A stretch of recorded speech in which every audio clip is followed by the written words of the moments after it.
Good evening and welcome to the Pascack Valley Regional High School District Board of Education meeting this November 18th, 2024. During this meeting, 2 opportunities are provided for citizens to make comments. Persons wishing to speak must, upon being recognized, rise and state their name and town of residence, and a comment shall be limited to issues. Roll call, please, Mr. Usami. Mrs. Varghese, Here. Ms. Calderon, Here. Mrs. Huang, Here. Ms. Keller, Here. Mr. Luisi, Mrs. Martin, Here. Mr. Stankus, Here. Ms. Steffens, Here. Mr. Weaver. Here. Please join me in the Pledge of Allegiance. Where's the flag? I pledge allegiance to the flag of the United States of America and to the republic for which it stands, one nation, under God, indivisible, with liberty and justice for all. Adequate notice of this meeting has been provided by mailing copies of said notice to the record, filing copies of said notice with the municipal clerks of Hillsdale, Montvale, Rivervale, and Woodcliff Lake, and publishing said notice in the record on August 26, 2024. We'll start off with routine matters and our monthly reports, and first we'll have Dr. Bellotti for the superintendent's report.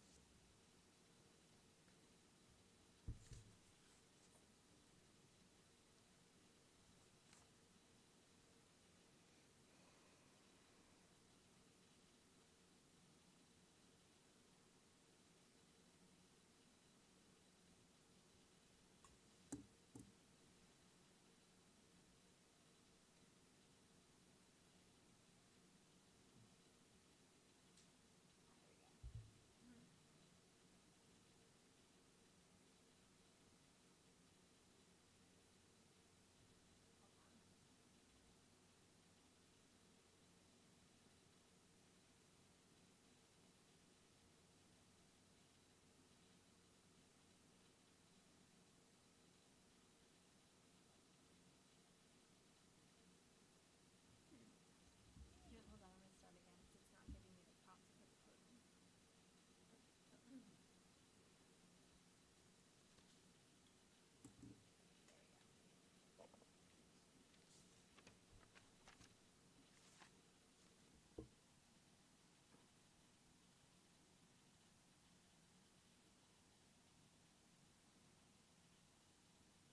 All right. Thank you. So I have a little bit of an abridged version from last month and this month to kind of combine them together to keep it relatively brief. So some of the things will be from the start of school and some of them will be a little bit more recent, but just a few things that I wanted to update the board and the public on and just make mention of a couple of things that we had going on that I thought were cool and exceptional that I wanted to bring to everyone's attention. So the first thing I want to talk about is I am thrilled to announce that our district has satisfied at least 80% of the weighted indicators in each of the 5 areas and has been designated as high performing for QSAC, which is exciting. This includes one of the highest curriculum and instruction scores statewide and only 1 lost point elsewhere. This score affirms the great work that we see from our teachers and from our admin teams. And I was really excited to see this and show this. We were waiting for the commissioner to affirm the score before we reported it out. He still has not affirmed the score. So I did want to kind of announce this because I've seen people talking about it, and they're already starting on the second round of QSAC for this year for new districts. So I didn't want to kind of leave it behind. When the commissioner affirms that high performing designation to us, I'll make sure that I send something out to the board about that. But I was very pleased to see this. Not surprised. We spent probably a solid maybe 8 to 10 hour day with curriculum and instruction. And I think that effort really paid off because that's an amazing score. And I don't think we lost any points outside of the points that the state gives you for testing. So that's unheard of and incredible. And that's a testament to our supervisors and to Dr. Backenheimer and everyone who works out of our curriculum office to really make sure that all of our elements were just, exactly what the state wanted to see with those indicators, which was great.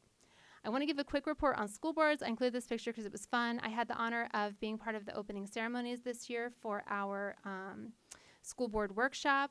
We had a nice contingency. Stephanie's going to speak about her experiences there in a moment, but I wanted to actually share one of the thoughts I had was that a lot of times we are asked to present at these national or state conferences, and I often don't share back to all of you what we've talked about, and I thought it might be kind of cool to share that back. We had, in the audience, we had some of the members of the school boards in our lower districts were there, and that's actually what made me think about this, because they were saying afterwards, I was speaking with them, and they said, it was really cool to hear from you all of the things that we're doing at Pascack that we didn't really necessarily know about, because these were more like kind of curricular angles or more on the back end of instruction. And I thought it'd be kind of cool to share that out. So I'm going to give just a very kind of brief overview of what we talked about. I was on a panel called the Future Skills Panel. It was set up by Apple for Education with New Jersey school boards. There were superintendents from a number of frankly much larger school districts. So we had the superintendent from Linden, one of the assistant superintendents in Trenton, superintendent of Plainfield, talking about how technology basically is reshaping teaching and learning throughout our districts. And so what I talked about was how at Pascack Valley Regional, we're really proud to cultivate a culture of innovation and inquiry where students are empowered to take ownership of their learning journey. We believe in preparing students not just for college, but for the ever-evolving landscape of future careers. And this commitment is reflected in our one-to-one technology initiatives. I spoke about how our early innovations with one-to-one, being among the first districts in the nation to implement this practice, has really paved the way for us to continue with the culture of innovation with our staff. I talked about how we prioritize student voice and engagement. We encourage our students to be active in student government and in various decision-making processes.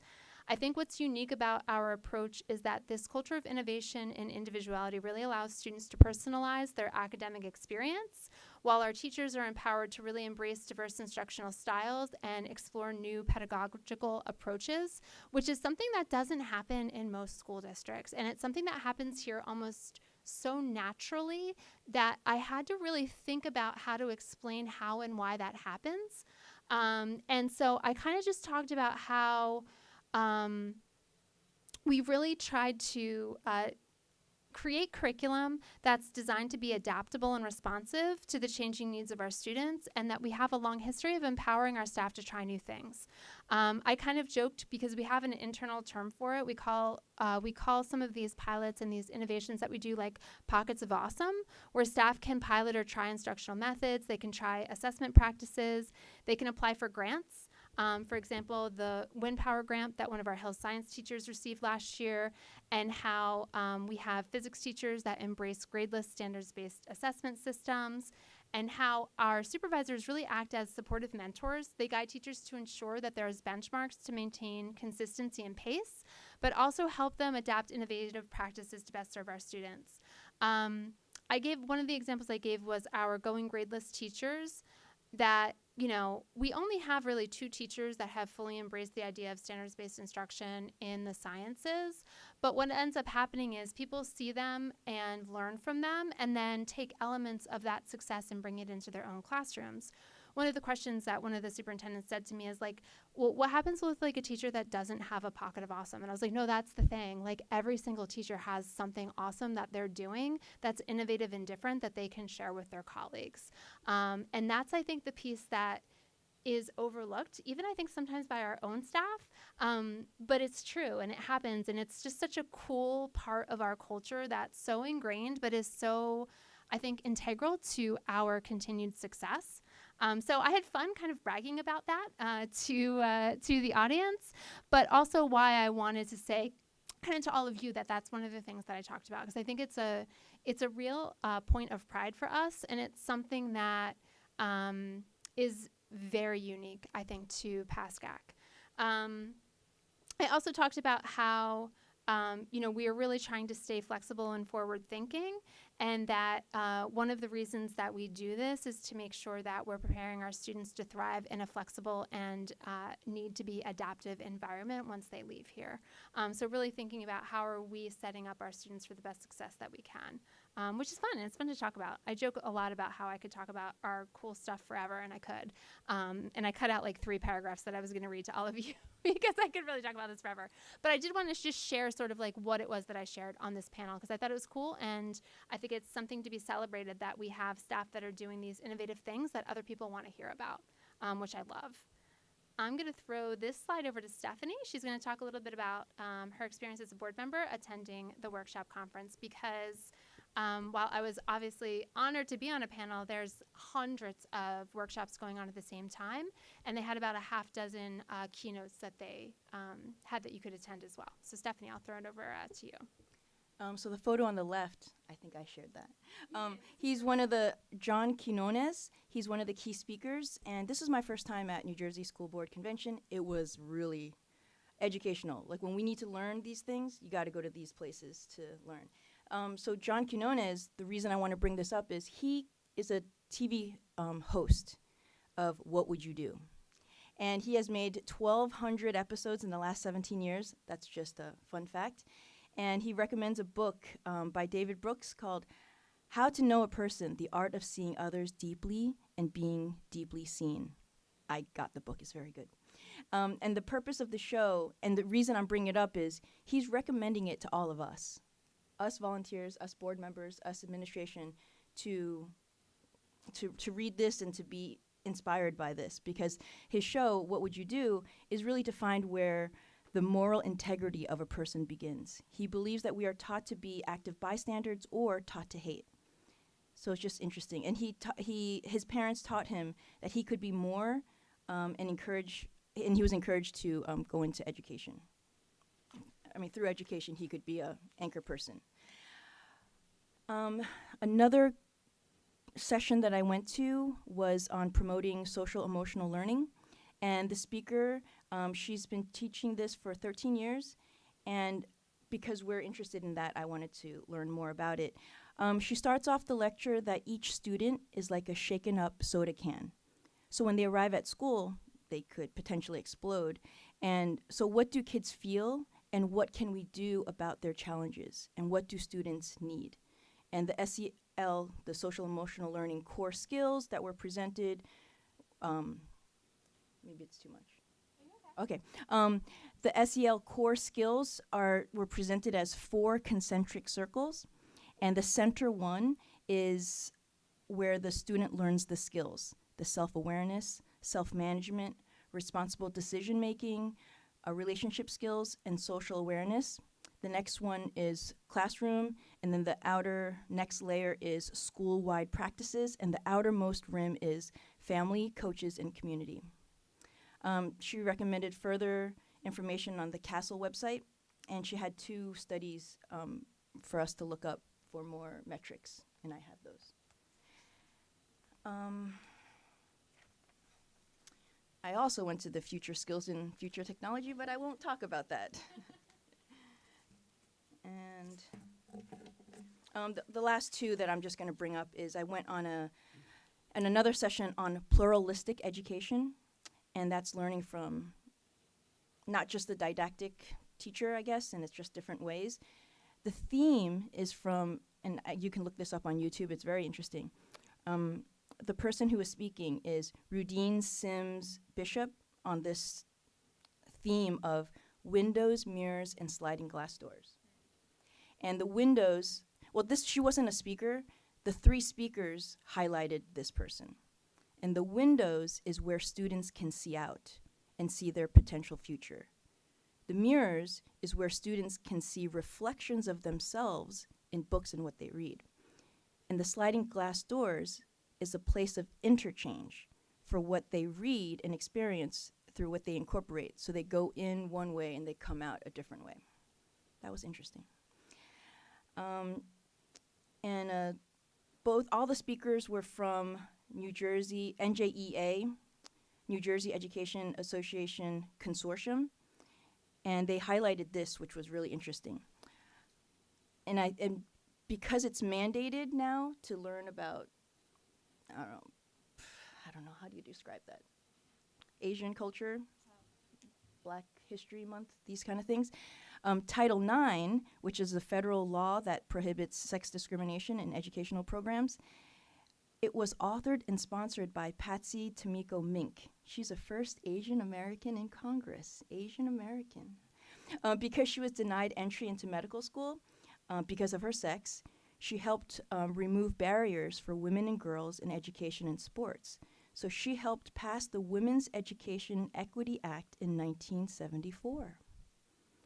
So the 2024 Patsy Mink quarter, like the quarter, 25 cents, is the 12th coin to be released in the U.S. Mint's American Women Quarters program. The reverse is Mink's holding the landmark Title IX legislation. Oh, I didn't know that. Is that cool? So we'll look at the quarters when we get them. And the last one I attended was NJEA and Garden State Coalition. It was 6 panelists, and they talked about school funding, staffing, teacher shortage, mental health, and it was really educational. So I highly recommend going to the convention.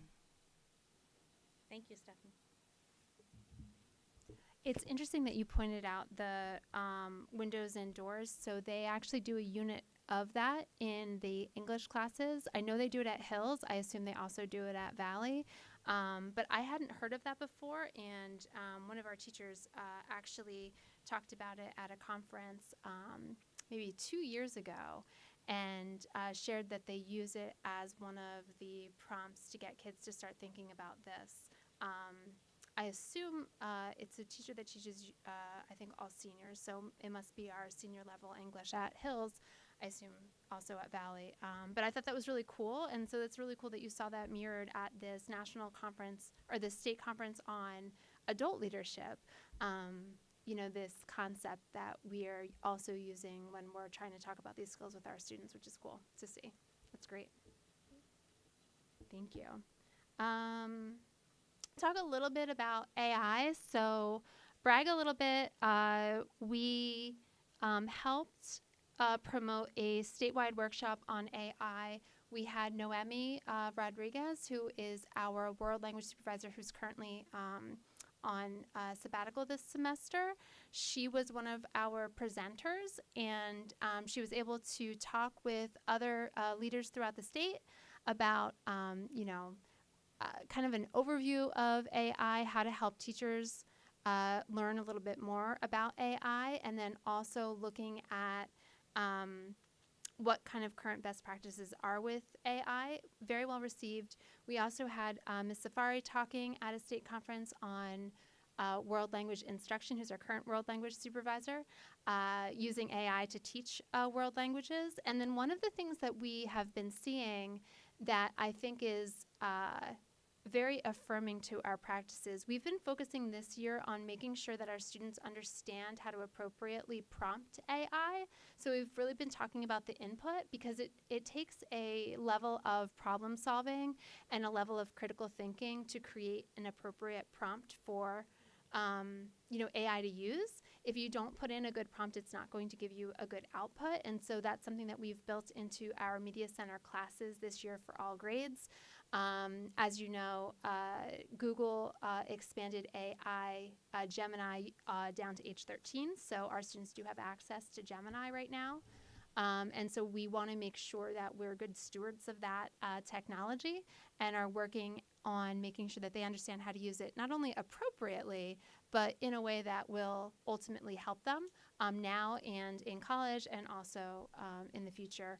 The prompt on the left is from a workshop that our admin team went to down at school board. So Ms. Babis, who's here, Ms. Lee, who's here, Dr. Hesney, went to a workshop where they were talking about prompt engineering. And so, like I said, I'd like to see things that are kind of affirming, like that's the path we've been on for this year. That's sort of been our focus for what we're going to make sure that we help teach our kids.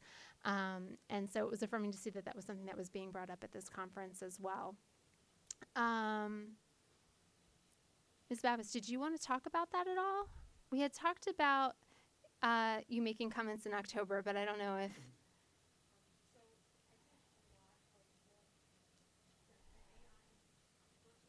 Yeah. Oh, maybe you were in a different, okay.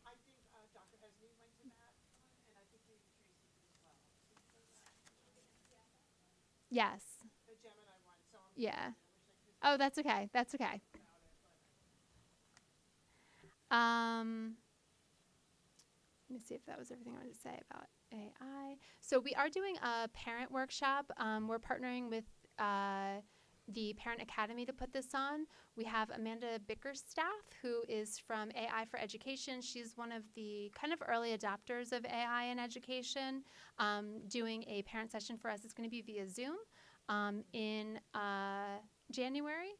So we'll put out more about that, but I wanted to just mention that that's something that we're looking at as well, to kind of give an overview to parents, how parents can help support their students using AI. And then also I asked her if she would also talk a little bit about how parents can use AI themselves.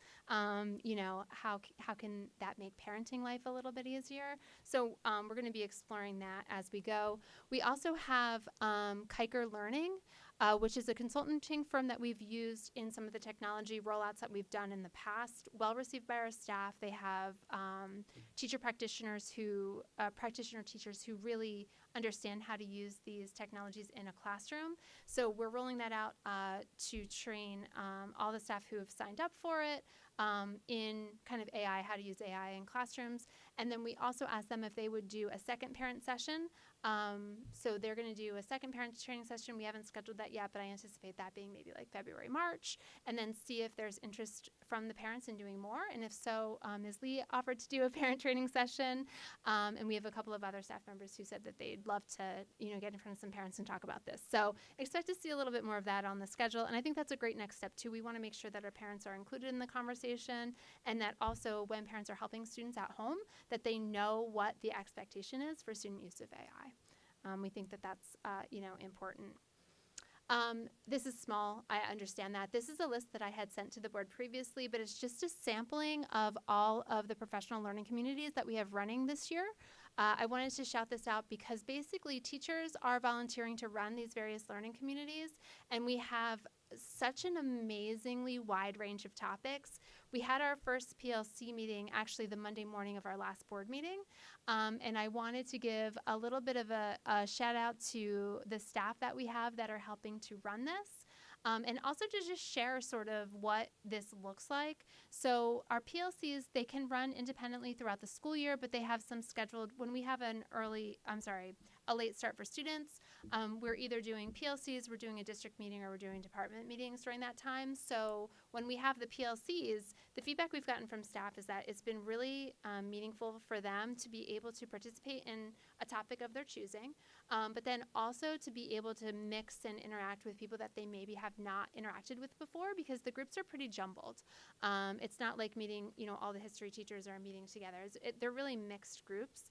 I did want to share the PLC that I'm in this year is about mindfulness and supporting teacher wellness. And I know we've had conversations and questions about SEL and mindfulness and how, you know, where's that line between encouraging social emotional learning and there was a question before about, you know, is there the potential for that to negatively impact our students? Are we creating sort of, you know, things that are too personal? Is it appropriate for teachers to be talking about this throughout the curriculum? So I wanted to share one of the things that we did in the PLC this morning, that morning, I should say. It was about mindfulness. And basically what we talked about was a quick grounding exercise that can help reduce anxiety and clear your mind. And so we had a speaker talk to the group and give some tips on how to set priorities and goals, how to be more productive, and then also how to do some of these grounding exercises yourself or with your students. And so I wanted to give an example so that you can see that there are things that are actually helpful and things that teachers can share with students in a way that's appropriate. So the 5-4-3-2-1 method, which you may have seen before because I've seen it before, but basically it's you take a moment, and she had us kind of all do it. So if you guys want to kind of do it for a quick second, it'll take like a minute. Literally will take a minute. So you think really quickly in your head 5 things that you can see. So just real quick, you think like 5 things I can see, you know, blue tablecloth, microphone, laptop, 5 things that you can see. 4 things that you can touch. So it makes you think about what are you touching. So, you know, 4 things that you can touch. 3 things that you can hear, and this is where it gets very quiet when you do this with a group.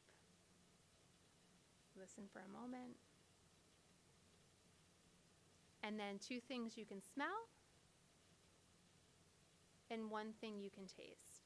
And you can kind of just get a very quick sense there of how it kind of makes you think about the 5, 4, 3, 2, 1 things that you're looking at, maybe not thinking about the test that you have next period, maybe not thinking about, you know, all the other things going on in your life, and just gives you a second to be present and breathe. And so these are the kinds of things that, you know, we're often talking about when we're talking about mindfulness.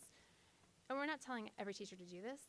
This is just one of the things that we shared, but I wanted to share it with everybody because when we did this as a group of teachers, and we did it kind of quickly, like I just did it right there, but at the end you're kind of like, okay, I do feel a little bit more grounded. I do feel like I can feel my breath a little bit. So I thought it was cool. I think it's great. I know the feedback we got from the staff that are in it is they were excited to share that quick exercise with their departments and with their co-teachers. So I think it's just, you know, starting this conversation, thinking about how do we include tidbits like this in ways that are appropriate and ways that can help our students and our staff, you know, be as successful as they can be as we kind of move on.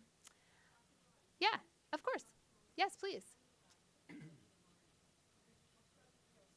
Oh, yeah. Oh, wonderful. Providing tiered level of support for students academically, behaviorally, social, emotionally. And it reminded me of the workshop that I did that I went to down at school boards, which was a combination of AI and MTSS, Oh, system of support. And it was really interesting. I hope you guys are okay with this. yeah. It was really interesting because the presenters were superintendent and an assistant superintendent from another district, and they literally talked about the marriage between artificial intelligence, AI, and how we can support students through this multi-tiered system of support. And they did such a creative job with it that they actually had a bride and and they had the red carpet and flowers, and it was so well done. But the point was that we can really use AI to support our students in so many ways. And so I'm sorry for not Oh, that's okay. when you brought it up before, but I did want to go back to that. So thank you so much. And that's something that we've been really looking at enforcing. So especially over the last year, Ms. Pollinger and I think Allie is doing it down here, have been really working on making sure that the software system that we're using to support MTSS, so what are we using to support intervention and referral services, is meeting the needs of our teachers. We are currently doing a pilot with Linkit to house some of that data for our teachers and for our administrators who are overseeing the MTSS process. We recreated the MTSS handbook that we're using, and we've done a number of staff development on, you know, universal supports, second tier supports, third tier supports.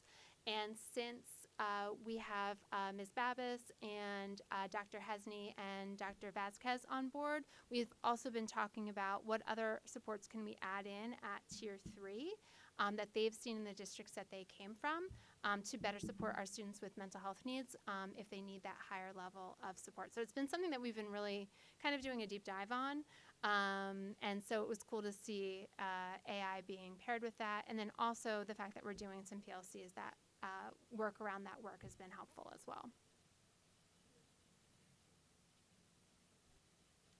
I wanted to just share this and give a shout out to Ms. Safari and the teaching team at PV. So they have a team of, a core team of maybe like 6 or 7 staff that really put this together. They do a celebration of cultures event. It's a whole day. And this was on November 1st. Hills does something very similar. Theirs is at the end of the school year. But this was a really cool event last year. I think it quadrupled in capacity from last year to this year. The gymnasium was packed. Students sign up to share traditions, food, clothing, cultures, games from a culture of their choosing, so they can share something from a culture they identify with or a culture that they might just have an interest in or love.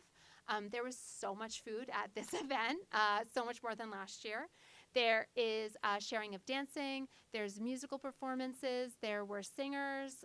There was opera. There was traditional song and dance. There was contemporary. There was similarly traditional dancing, contemporary dancing, and then so much food, so many games. We had students bring in dresses that they wore this year to their own Kinsera birthday celebrations. I mean, it was just so much fun. The kids were really into it, and it was so nice to see them celebrating each other's cultures, as well as, just learning about new things. And we're going to have to think about how we're laying it out next year because the gymnasium was so packed. They're going to have to come up with a different setup because there were so many kids that wanted to share, which was amazing. A huge shout out to Ms. Safari for overseeing that. And then I mentioned this briefly at the last meeting, but it's just too cute not to share. Dr. Backenheimer went into our preschool for Fire Prevention and Fire Safety Month and had the kids dress up. He brought all of his fire gear in. And then he also had our preschool program is run with our teacher cadet program. So we have high school students who have a course in child development. Those high school students are co-teachers in the classroom, and they can be from 9th through 12th grade. So our high school student co-teachers also put on some of the fire gear and help the kids understand what it looks like and feels like to be helped by a fireman, which is one of the goals that we have for preschool and kindergarten when it comes to fire safety. We want to make sure that they know what a fireman looks like, because as you can see, it's not how Dr. Backenheimer usually looks. So that was really cool. I wanted to mention this very quickly. So we did rededicate the Hills Field. I was really honored to be able to meet Mrs. DePaula and her children as we celebrated this rededication. I learned that early in Hills history, Bart DePaolo was instrumental in ensuring that Hills had robust athletic programs. As principal, he encouraged athletics, he coached teams, he advocated for funding, he made sure that we had as many athletic teams as he could field. And then with his support under his leadership is when we built the first real athletic complex for the school. The staff who worked with Mr. DePaula shared their experiences working with him and talked about how he was so student-driven and student-focused that he was just instrumental in building that culture of student focus at Hills that you can still see today. So that was a really cool event. Mr. Wieland and Mr. Papa set that up to make sure that the rededication went off well, and it was really nice to see his whole family. And then finally, I wanted to just share this, and these pictures don't do this project justice, so I took these pictures. When was our last board meeting? October, I don't remember, it's 28th, so maybe I took these pictures October 15th-ish. When you leave, look at the sign because the plants in the back are covering the sign in the back. That's how much they've grown. The plants in the front have completely filled in and are kind of draping over. But the Zaclateri Foundation, with support from Native Gardens, which is run by John Nigerian, who's a PV parent, put this in. And they did all of the labor. They did all of the landscaping. They did all of the plants. It's beautiful. There's a plaque, honoring the Zaclateri Foundation. And we do have a board resolution to thank them.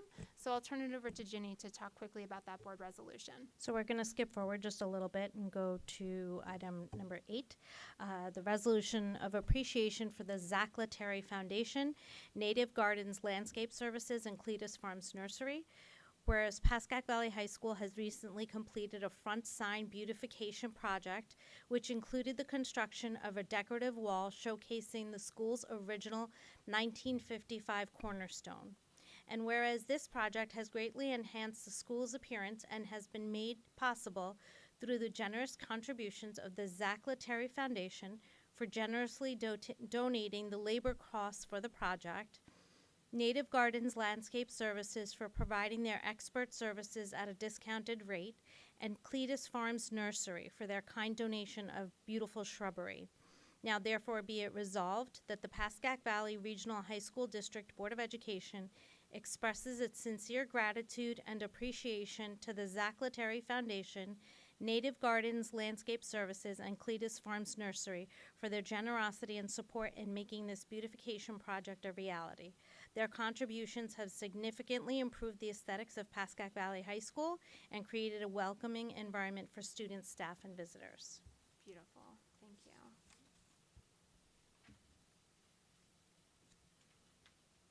So that is the end of my report. I want to just check quickly to see if our score rep, so our score rep is in the Zoom waiting room. Do we want to skip to score and then Sure. come back? Yeah, so that's one of the presentations in the agenda Yeah. for, yeah, that's fine. All right, I'm going to just keep this up here then.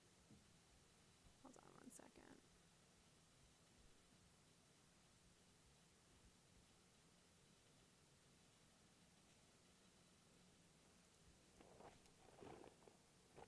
Okay. Hi, Keegan. We're going to skip to you if you are ready. Yes, I am all good. Let me just make sure I can share my screen before I. Hold on, I've got to give you I think I have to give you permission. I think I'm. Oh, okay, perfect. Yep. Awesome. Let me go ahead and share.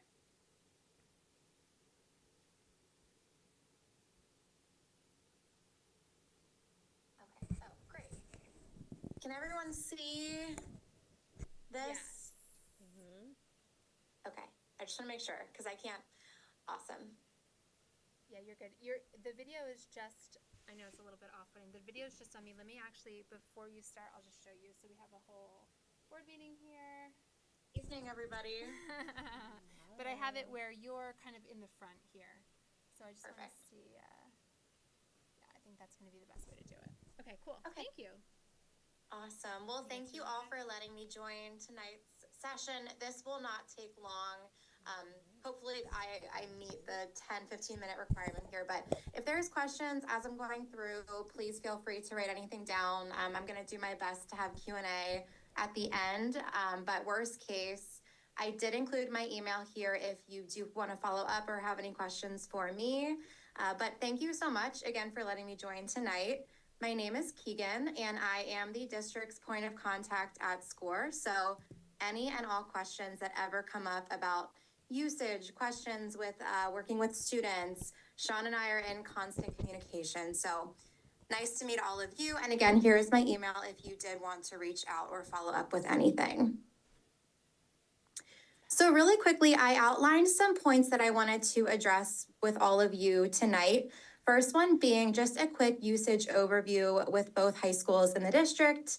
And then after that, some college search and list building points in terms of how students navigate this in SCORE. And similarly, career assessments and how students search for careers in SCORE. And then again, if we have time for Q&A at the end, great. If not, I can follow up with Sean as well. So again, I wanted to just give you all some perspective into the action that goes on in terms of usage of SCORE. I started with Hills just because of alphabetically, and we're gonna start just focusing on the 12th grade students. So I wanted to include some senior statistics here for your awareness. 93% of their seniors are registered and using SCORE, which is great. And very close to that, 92% of those students are following at least 4 colleges in SCORE, which is incredible. So that means that they're interested in 4 colleges at the bare minimum. And at this point in the year, 67% of those seniors have applied to colleges, which is awesome this early in the application season. So that's great to see. And parents and guardians are involved. 61% of them are registered and using SCORE at Pascack Hills. I'm going to also shift over to 10th and 11th grade student usage here. 90% of juniors are registered and active in using SCORE. That's great to see, especially this early in the school year. That's very rare. And then 71% of those students have at least one college preference indicated. So they know what they want their college campuses to have for them, which is awesome that they're this decisive as 11th graders. And then 66% of their sophomores are registered, and 25% of those sophomores are following at least 3 colleges, which again is really exciting to see. And I also wanted to include in here that there are 173 college visits that have happened at Pascack Hills. I think that the district's been using SCORE now for a year and some change. So it's a lot of college visits at a high school. So that's really exciting to see. And then jumping over to Valley, 94% of their 12th grade students are registered and using SCORE. 88% of those students are following at least 4 colleges, which again, great to see there. 57% of those seniors have applied to college thus far. Again, great to see. And same sentiment here with parents and guardians. 68% of parents and guardians are registered and using SCORE. So they're engaging, they're viewing what their students are doing. So that number is great to see. And then I'm going to wrap up just looking at their 10th and 11th grade student usage in SCORE. 96% of their 11th graders are registered. Amazing. And then 64% of those students have at least one college preference indicated, which again, great to see. 87% of their 10th graders are registered, which is again, very rare with districts at this point in the school year.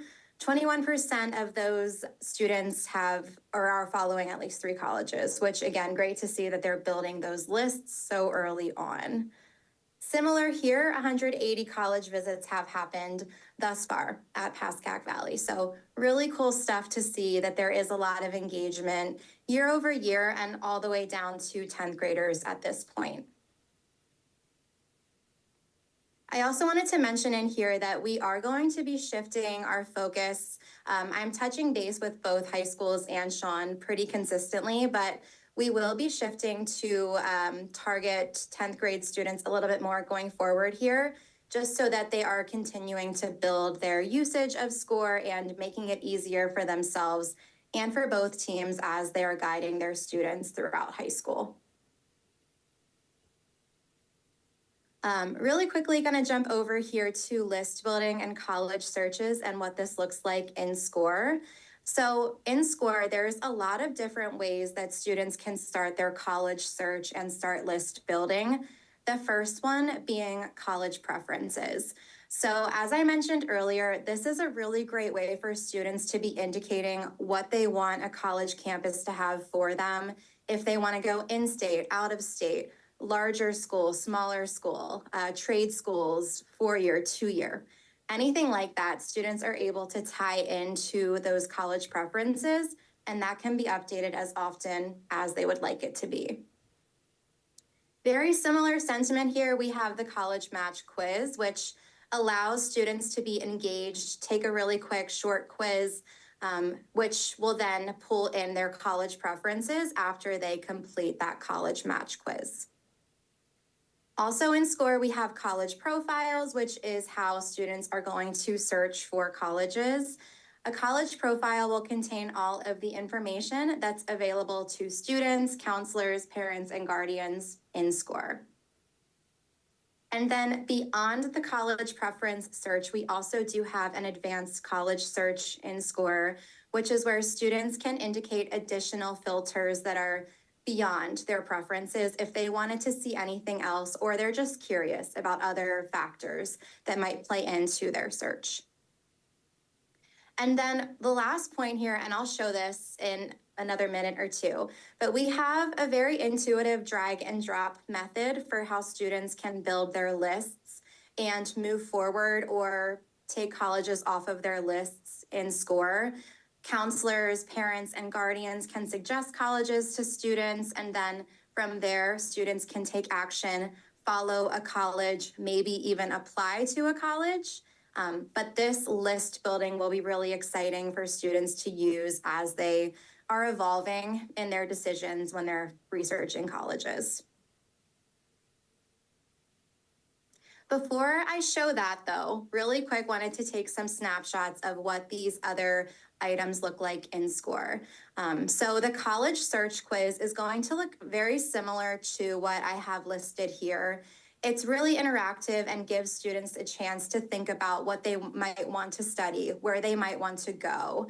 So again, in a little snapshot, this is what the college search quiz looks like.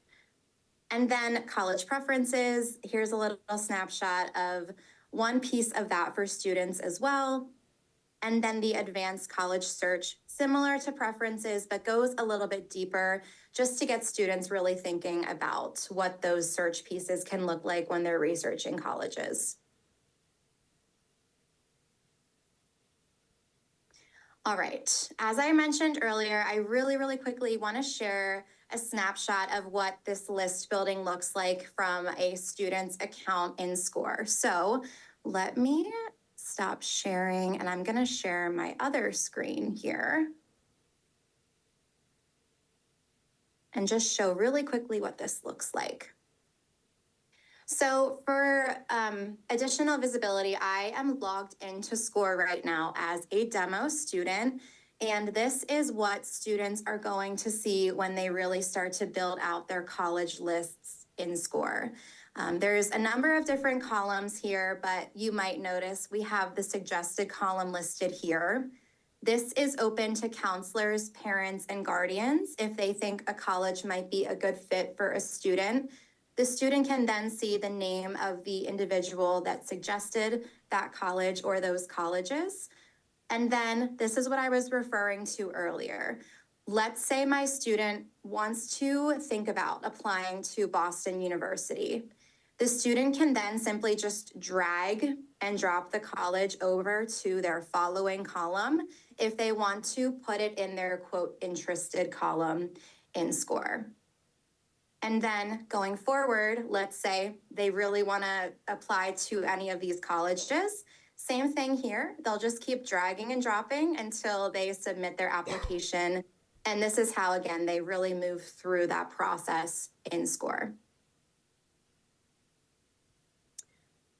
And then students, parents, guardians, other folks always have the ability to add colleges that are not already in their My Colleges as well. So if a student has an idea behind a college that they want to follow or they want to start their application to, this is where they will build out the basis of that My Colleges page. And with this little bit of time I have, really quickly, the other thing that I want to show all of you, just to give you some perspective, is a college profile on SCORE. So this is that page that is going to include any and all information for students that is available to them. Parents and guardians, students and counselors will always have the full visibility into all of this information in SCORE. So this is going to list an overview, transportation, where the college is located, and then other factors like academics, admission statistics, cost and aid, and then last but not least, student life. Let me go back to my presentation and then we'll wrap up in there. Keegan, on the screen that you were on before, it had reach and target. Can you just talk about that just really quickly, how they get those classifications for the student? Yeah, so reach and target, that's automated and pulled from iPads. So that information is available by colleges. We just automate it and SCORE depending on a student's academic information.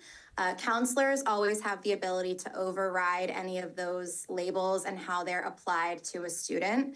But it is automated so that students have a better idea of if a college is a reach, level, a likely. But as I said, counselors can always reapply labels or update the language if they wanted to override that.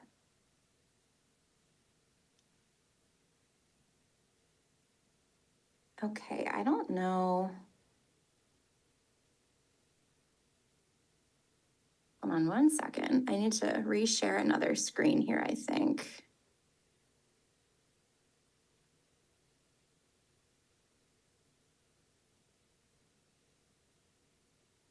Okay, perfect.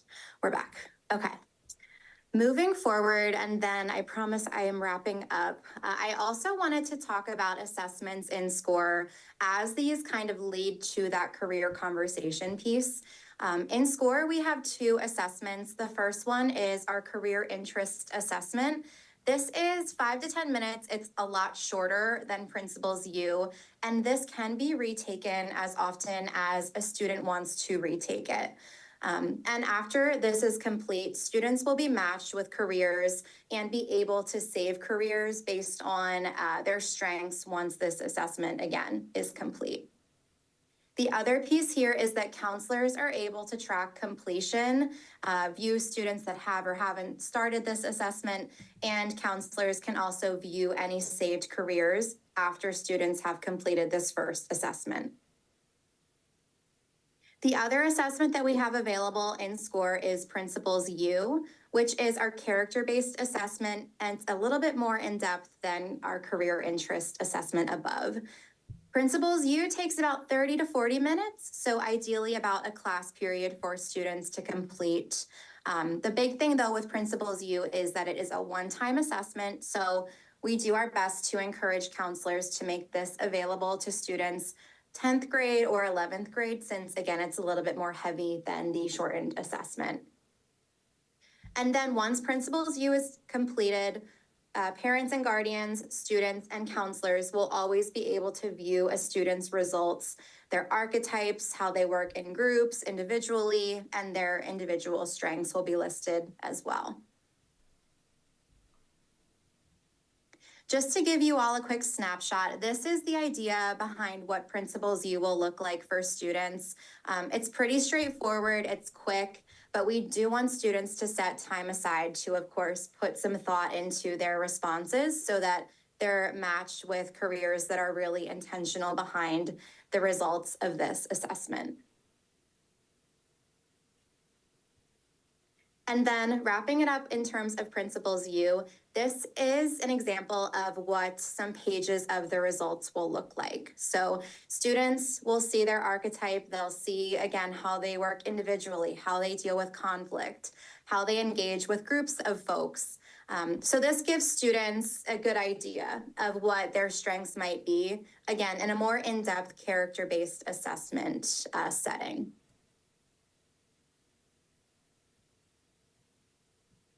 And then tying those assessments into the career search in SCORE, we allow students to use the results of both assessments to find best fit careers, but students also do not need to take the assessments before they are matched with careers. If students want to research careers in SCORE before they take the assessments, that is totally fine. We encourage that so that they're just learning about what careers are out there for them. And then let's say a student loves a career that they have researched in SCORE.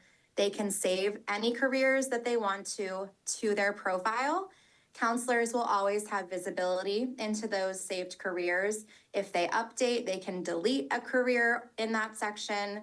And then the idea here is students will be able to view fields of study after they save careers to their profile in SCORE, to make sure that they're looking at colleges, if that's the route they're going to go, that have those majors or fields of study associated with those careers. Okay, I tried to do the SparkNotes version as best I could. I know I'm probably over time, and I'm going to send some resources to Sean as a follow-up. But are there any questions, anything I can clarify just in terms of this content here? Stephanie. I have a question. On our previous platform, Naviance, there was a page, and I was hoping SCORE had the similar page where, since we only have SCORE for the last year, I was wondering, do we have historical information so that if the students were interested in going to, like, let's say, Lehigh, and they could see how many numbers of students got in there and which one was a reach? You know, the stars and the triangles? Does SCORE have that? Oh. Yeah, so Keegan, could you hear the question? I heard like 75% of it. Okay, the so last. the next person that asks a question, I'll walk to. But I think the question is, and I think it's SCORE is not using the data that was stored in Naviance to determine what's a reach and what's a target. You said that they're using, I forget what you said they're using. Are they It's using a clearinghouse? information available just like it to the public. So that's all shared by the college. However, I feel like I heard something about scattergrams potentially, Yes. or like Do you seeing wanna that say in it a again? graph. Yes. Yeah, so students can see both. So students will be able to see any historical data from Naviance that was shared with us, which I think there's some class years of alumni in there. Students can view scattergrams to get a better idea of the high school's historical data, in addition to the labels of reach, far reach. So they'll see both. Does that answer your question, Stephanie? Okay, Do you have a second question? go ahead. Do you want to come over? Yeah. Do you want to come here and say it into the laptop? All right, so we're going to do this differently, Keegan. Okay, this is Stephanie. She's Right. asking the question. Go ahead. On the last slide, on the last bullet, it says you saved career something. Was it this slide or was it? Is SCORE only for colleges? Meaning, if they have other careers, does something else pop up that they can see different fields of study? So we will link to trade schools as well if students have saved anything in that realm to their careers in SCORE, in addition to any other careers that might connect to fields of study for a four-year institution. So we're working with trade schools to have representation in this capacity as well. And then there's resources available. There's other avenues students can take if they didn't want to pursue college necessarily. What I'm going to do too, and I think I have it linked here, we have a career readiness curriculum that we recently released for counselors to have access to. So we have the college readiness curriculum and the career readiness curriculum so that counselors can be working with students that are pursuing both options. But there is trade schools tied into this as well. I have a question. Want to say anything? Oh.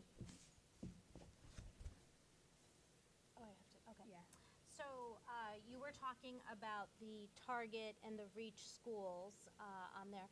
So, do kids have their GPA, in there, in that particular program? Like, does it get inputted? Do they input it? Or, because GPA is so much more important now that SAT is optional for a lot of these colleges. So, to me, like, that's one of the most important things, as far as in, where they're gonna go to school and that sort of thing.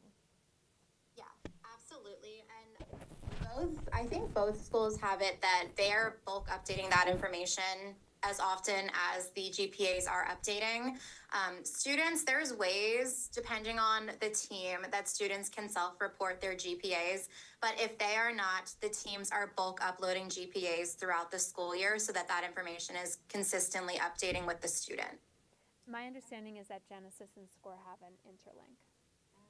Yes, yeah, exactly. Hi. Hi. So, what about SAT scores or ACT scores? Are they automatically inputted? PSAT scores, all that stuff count? That all counts. That is not automatically synced. However, it's the same idea. Counseling teams, both of them separately, will be updating that information, those test scores, as they're made available. So the student's entire history of test scores will be updated and show for the student and their supporters in SCORE. So that's all in there as well. When a student links our high school to SAT, our counseling department gets that as like a digital file that they can upload into SCORE. I think we upload that into Linkit as well. So, but if you wanted to, you had mentioned the override. So I'm just saying, like, if a student took a PSAT and it's really not reflective of, or they don't want to use that score. So is there a way to just have the counselor take that score out to see what it is just based on their GPA? Yeah, there is a way, the terminology, I forget how we have it worded, but counselors are able to quote, like manipulate a student's profile, remove information so that they see, their likelihood applied. And if ever, again, counselors wanted to fully override it with all of that information populated, they could, given the context of location, any other information that's taken into consideration when students might be applying to colleges from the district. I just realized Dr. Strunsis actually was sending me things. He's affirming that SCORE has the scatter plots that Stephanie was looking at. There is historical data from Naviance that's reflected in SCORE, and that the student GPAs are continuously uploaded into SCORE. Yeah. Yeah.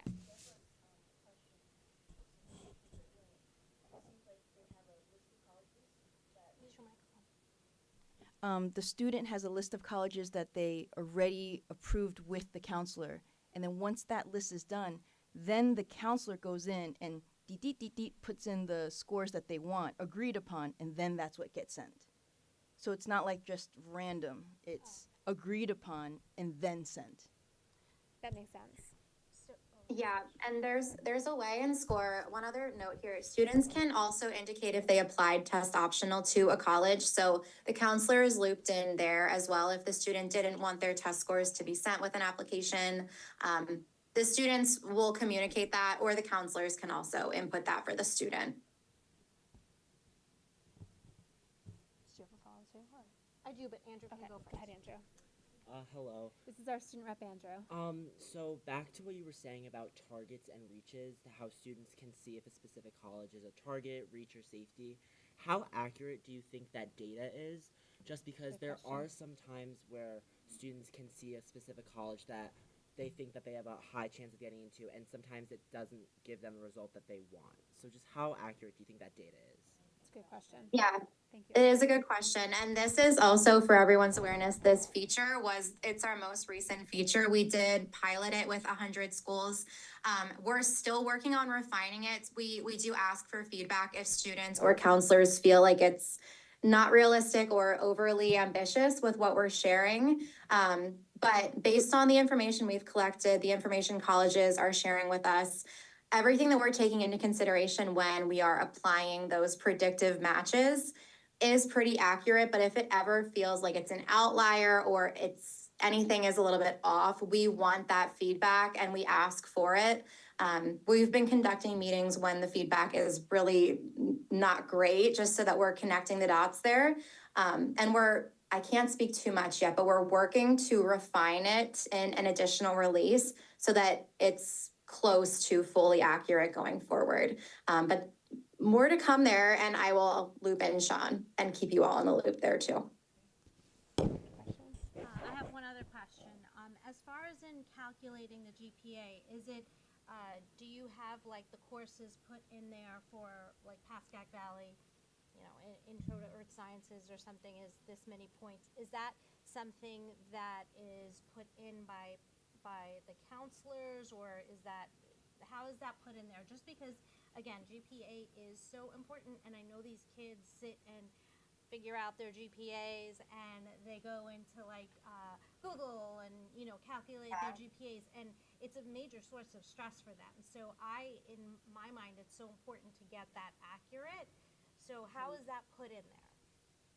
Yeah, and so to answer this question, there is a school reports template that both schools, every high school navigates this differently because the information is different, but both schools have access to a school reports template in which they're labeling all of the courses offered at the high school, advanced courses, AP, depending on what's offered, they're able to indicate that and then allow themselves or the students to indicate additional courses that they're taking. So that's all included by each team individually in case any courses differ between the two high schools. And if you want to pause 1 second, Dr. Strunsis is also supplementing that answer. Okay.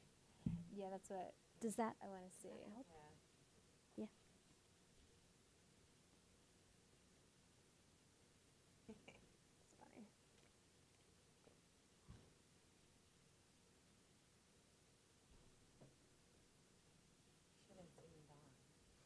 Yeah, I should have just zoomed him in. Actually, that's true. What I'm reading from what he had just texted, I think there's two elements. I think the GPAs are uploaded automatically, but then the GPA that's shared is the one that's agreed upon. Okay. You know what? I think there's a delay because he's supplementing the other question.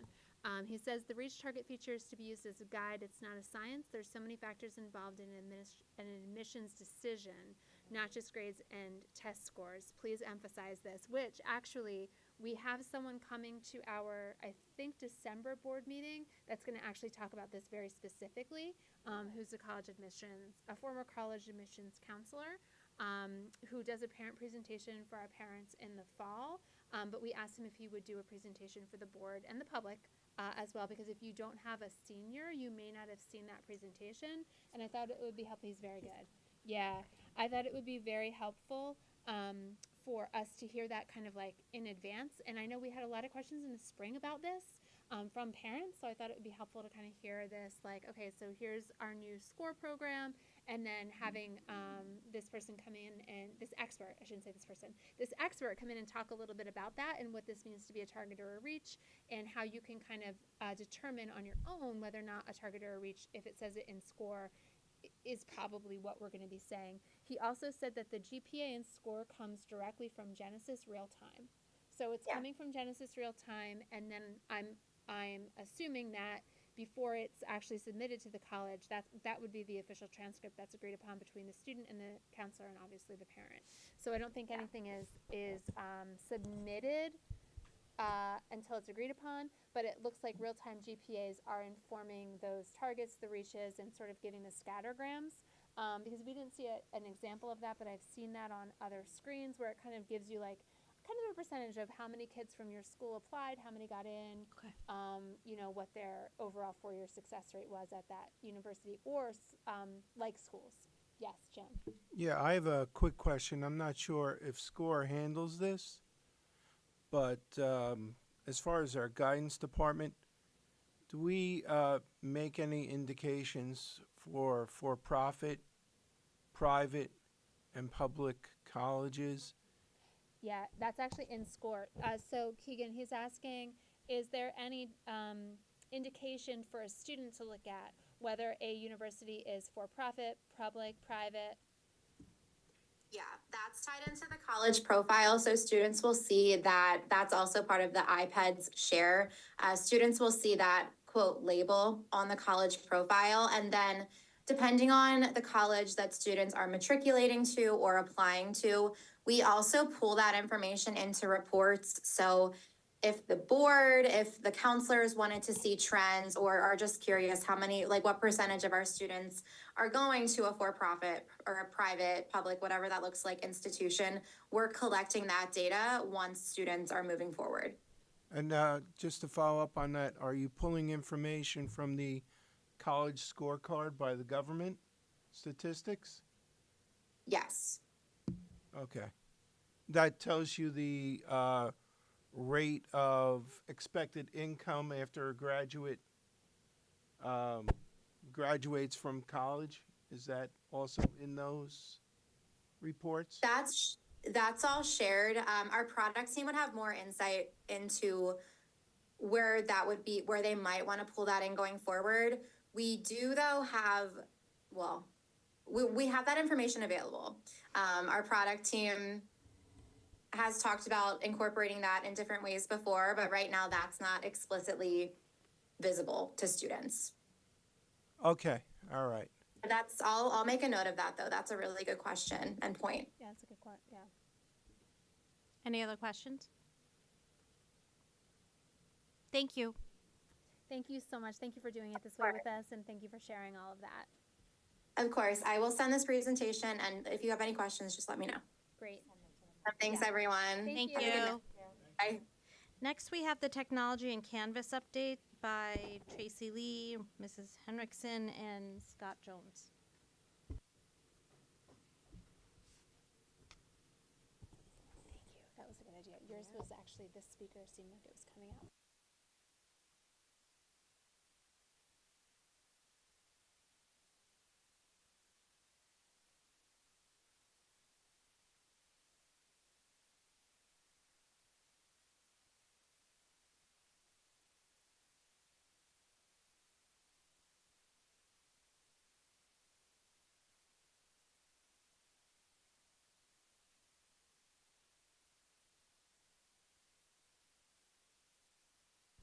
So every summer we do a new teacher. I'm going to just give a little prelude while they're setting up. We do a new teacher orientation every summer, and Scott and Maria actually come in and train our new teachers on how to do Genesis, Canvas.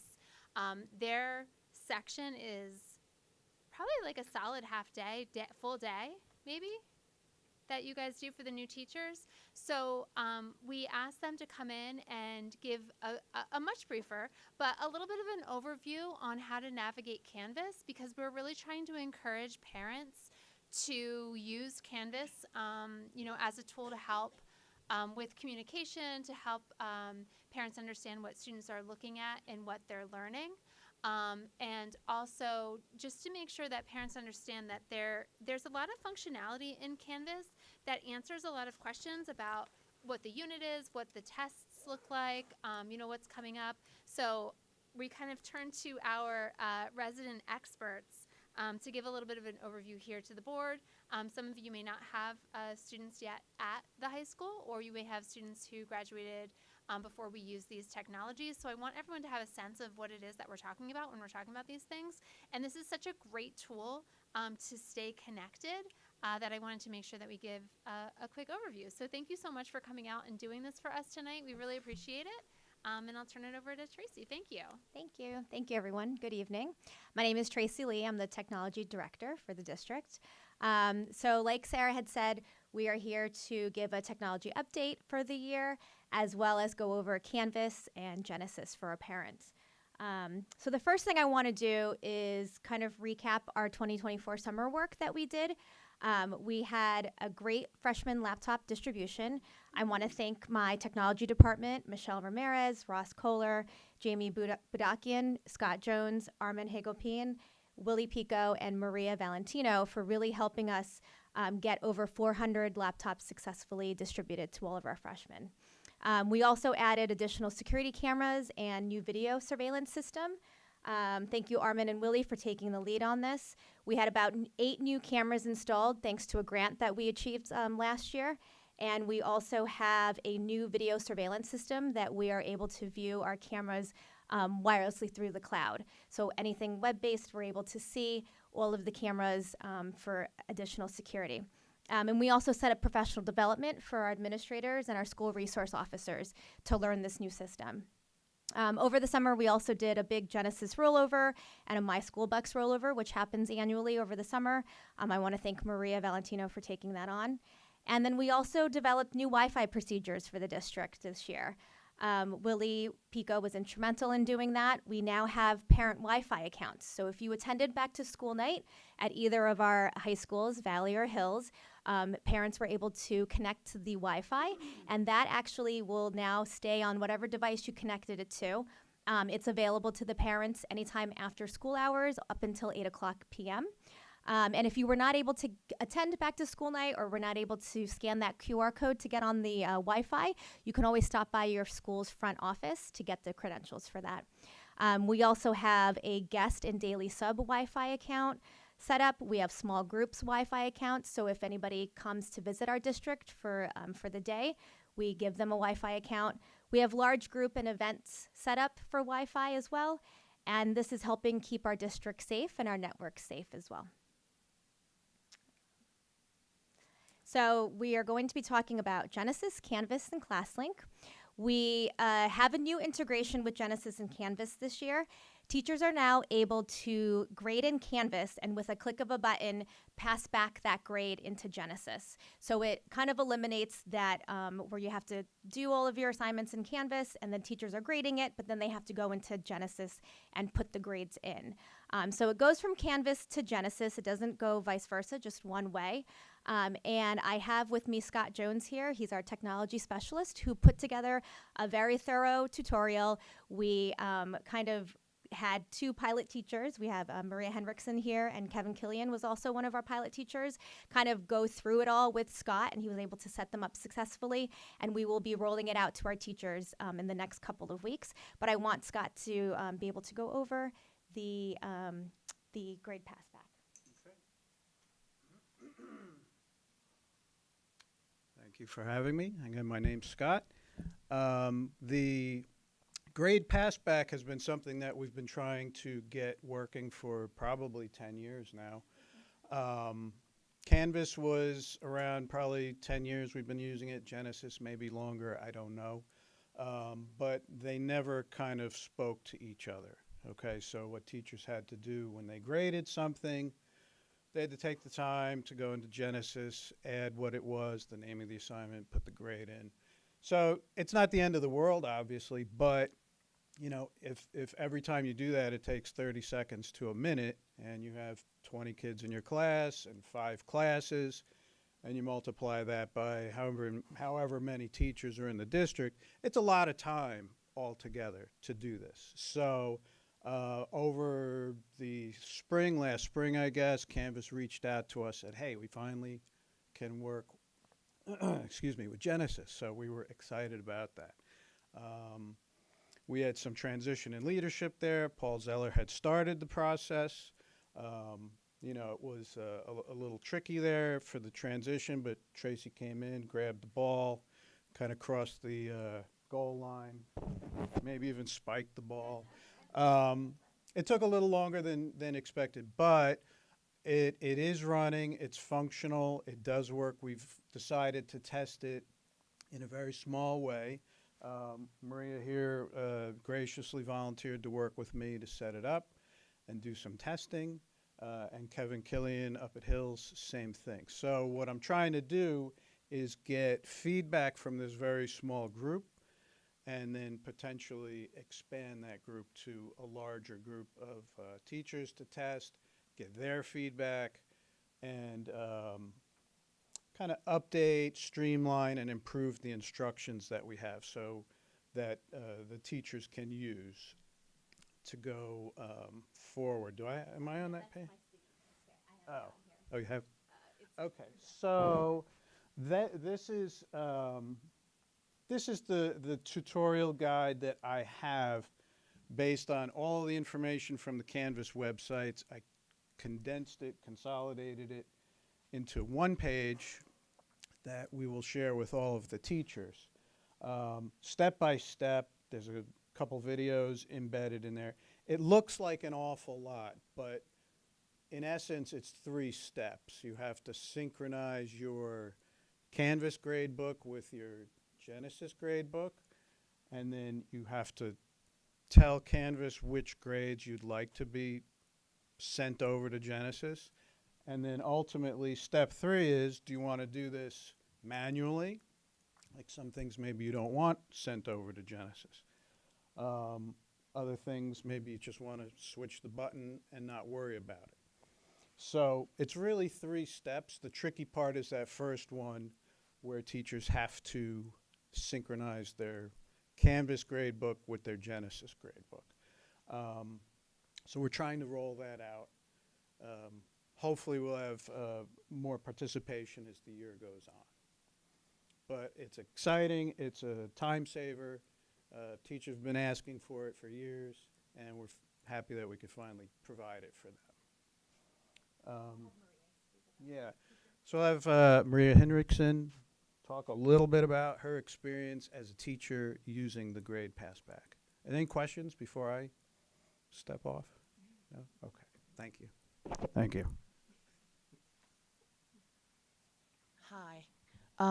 So years ago, Paul Zeller and I tried it under the old system, and it was ridiculous. Forget it. If there was a comma out of place, an extra space, it didn't work. So Scott, we tried it on my calculus class, because if you screw up their grades, they're only seniors. Doesn't really matter. But no, that was a joke. No, it was well before the snapshot in time. But it works. It works really nicely. And what's great about it is you can auto pass or you can choose to pass. So there's a lot of stuff I'm not going to pass. I set up all my assignments in Canvas, but I don't put grades in for them, because Canvas is where we tell kids what they have to do. You know, it's their assignments for the week, but not everything gets a grade in Canvas. But I have colleagues where everything goes into Canvas and gets graded in Canvas. And now it goes automatically back and forth. So there's versatility there. So it's going to make a lot less work for a lot of teachers, especially teachers who quiz on Canvas. Grades are going to go right back into Genesis. So, and it transfers information that it was a Canvas assignment. It copies the dates, and it's not that hard to set up, actually. So it was good. Questions? Okay.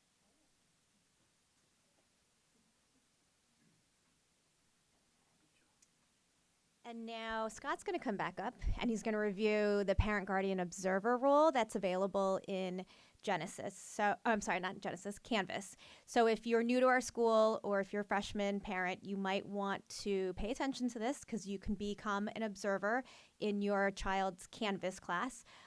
It's for anybody that wants to see their child's Canvas accounts. It does have limited permissions, obviously, because you cannot submit assignments for your students.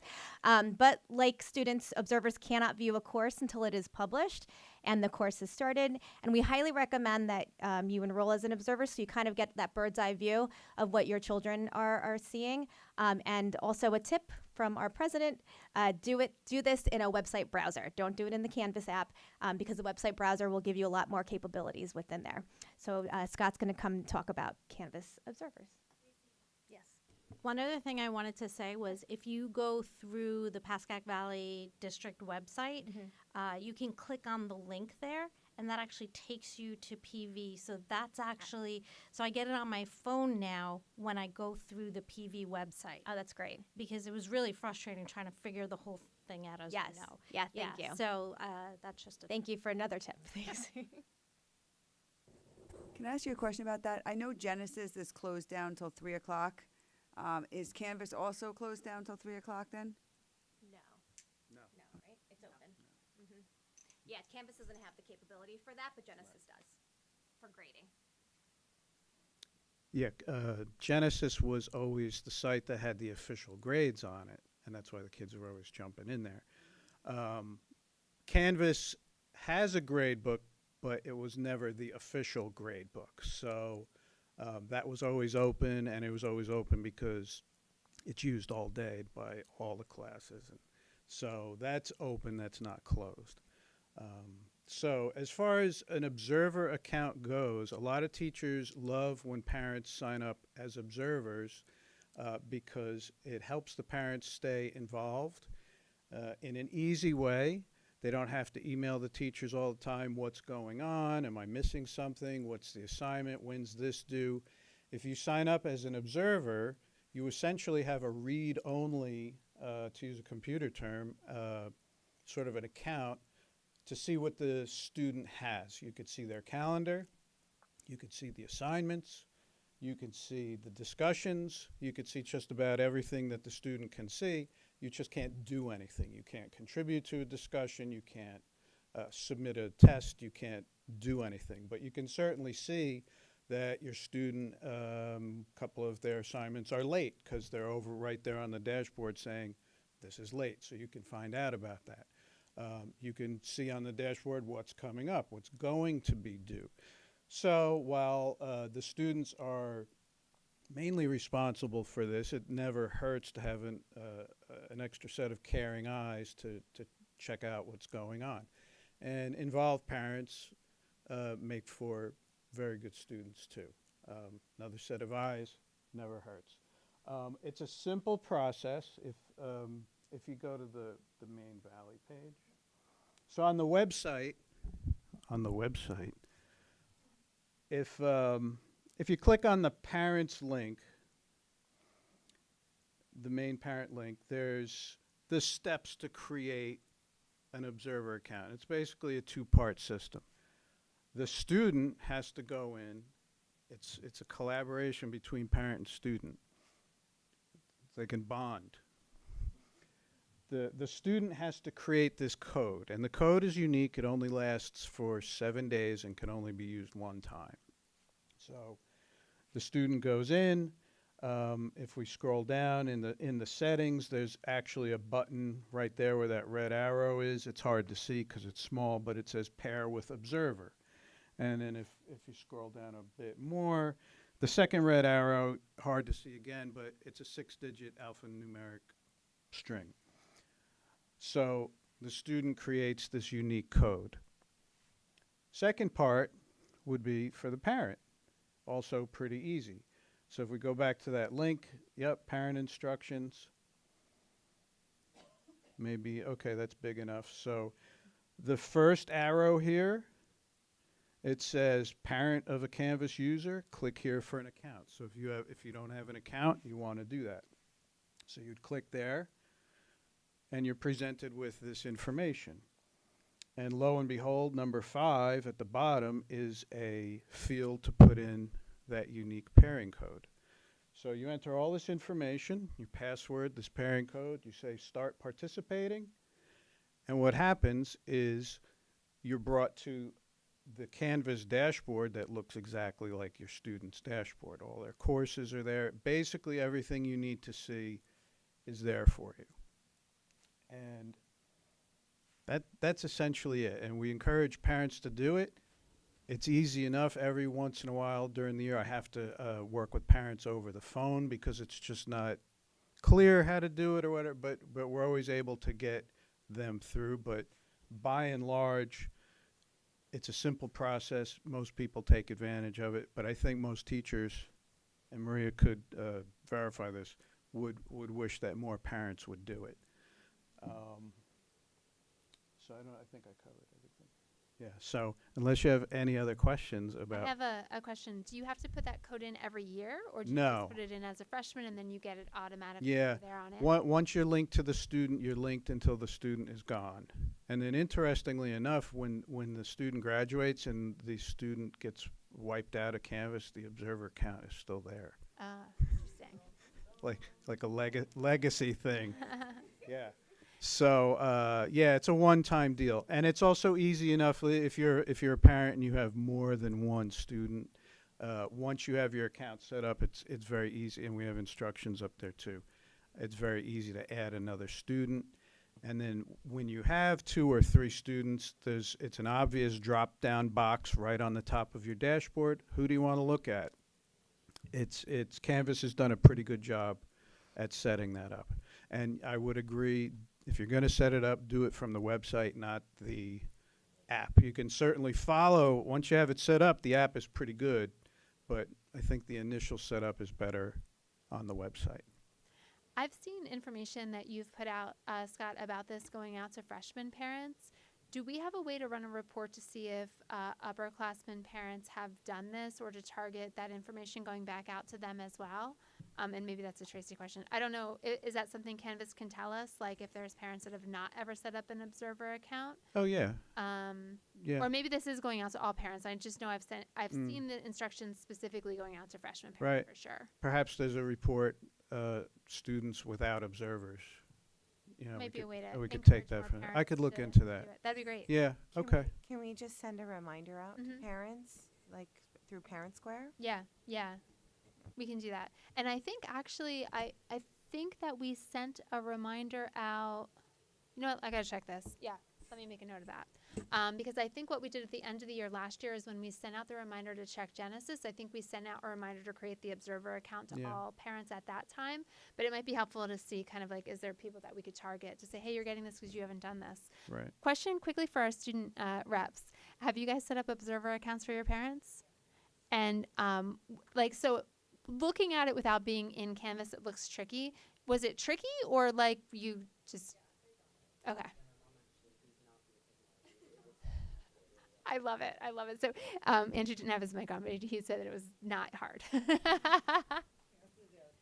Yeah. Do Any board other members have questions? Any other questions? Okay. Thank you. Thank you. Thank you. And thank you for working to set this up. And thank you, Maria, for being the test case on it. I know that this is something that hopefully will be so much easier for our teachers, but also hopefully will give students and parents that information kind of more quickly and with less confusion, because then it's not that there's a grade in Canvas but not in Genesis, and there's like that uncertainty. I think this is great, and hopefully it saves our teachers a lot of time, because it just seems so much more efficient. Yep. So thank you, and thank you, Tracy, for spiking the ball, as Scott said. Thanks, Scott. Thank you. To continue on with our technology updates, we are also rolling out ClassLink. ClassLink is a new single sign-on solution. It's a great program that allows our students and staff to be able to sign into an application without remembering one more password.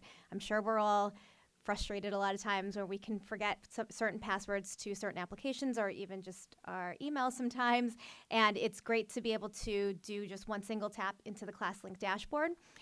It's also a safe and secure way. And again, we're looking at protecting our district's infrastructure and also protecting our student data.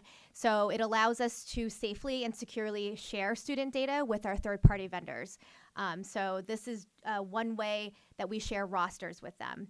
ClassLink will also track our subscription analytics and give us data regarding usage. So making sure that we're getting the most bang for our buck with all of these applications and making sure that we're using them. And then this will be a gradual rollout throughout the school year with all of the applications in ClassLink by September 2025. We recently just rolled out IXL into ClassLink as well as BrainPop into ClassLink. Can I add to that? The one benefit that I see of using ClassLink is that there's no lost time for students to be logging in. Correct. So once you open your laptop, you're logged into all the applications you may need as a student, which means that you're not sitting there while you're trying to log in and then you forgot your password and then your friend logged in and then you're getting nervous because he logged in and he's already on question 1 and you're like, it's just automatic, which I just think de-escalates that anxiety level for all of our students and just makes it easier to get on the applications that we're trying to do. So thank you. Yes, thank you. And then we also rolled out Gemini, as Dr. Bellotti had mentioned at the beginning of this meeting, for students. So the first week of November, Gemini became available finally to our students that are 13 years and older in our Google Workspace for Education. We began to onboard our students during the second week of November. And our ELA teachers did a terrific job of onboarding our students by showing them the introduction video. It was a short video, it was about 3 minutes long, from Google explaining Gemini. And after that video, they facilitated short discussions with their students about potential benefits, responsibility, and use of Gemini. And they also reviewed with them our AI's district procedures and policies and our plagiarism policy as well. The teachers emphasized the importance of ethical considerations, privacy, and the use of Gemini as a tool to enhance and to not replace their own critical thinking. Gemini for Education also has additional privacy features, which are designed specifically for our educational setting. Student data will not be used to train AI models, and all of their privacy is protected, which I think is very important to know.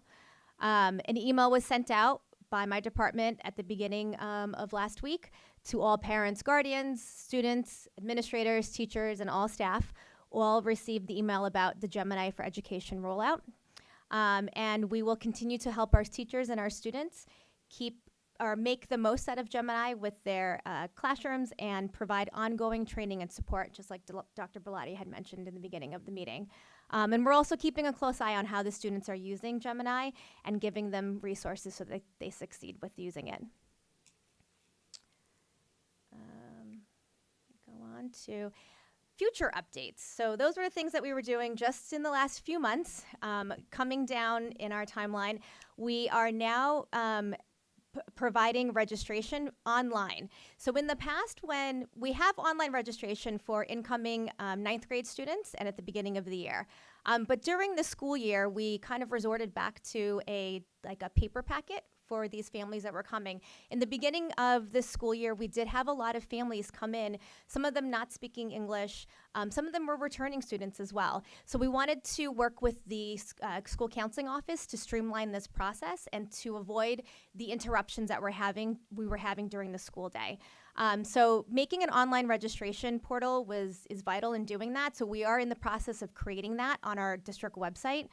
It reduces paperwork for our administrators and for the secretaries as well, and it allows for easier data collection and for accuracy.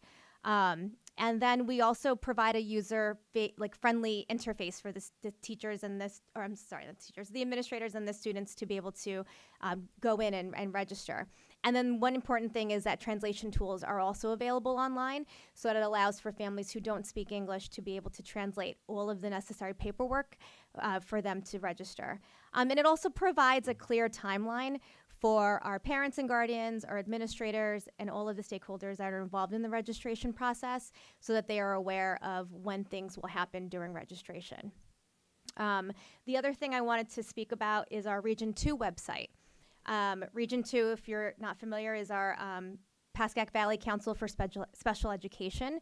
We have 7 school districts in the Pascack Valley, and those participating districts are Emerson, Hillsdale, Montvale, Park Ridge, Pascack Valley Regional, Rivervale, and Westwood Regional. And we also include Park Academy, which is our therapeutic school. All of that all fall under Region 2, which is a very large part of our website. So we decided to give them their own domain so that people will be able to find the information quickly and efficiently. And we're also going to also update that section of the website, as well as put all of the forms and the documents that Region 2 used to have with paper, and we're going to start to digitize that. And then it'll also allow all of the districts that participate in Region 2 to be able to find that information easily and effectively, and not, constantly have to go through email, phone calls, kind of like the old-fashioned way of contacting Region 2 to get all of that information. Now all of it's going to be online, and it's going to be streamlined. So our department is helping Region 2 streamline all of their processes and providing the district digitized forms. Any questions about online registration or Region 2? On our technology plan, we are currently working with the curriculum committee as well as the technology committee, and that is made up of board members, teachers, administrators, parents, and students. We are at the end of our 3-year technology plan, so we're working with them to develop a new one. We'll continue to target our district vision of creating a culture of innovation, inquiry, and individuality. And we will expand on the district technology disaster recovery plan, and our department is working to create an emergency response plan.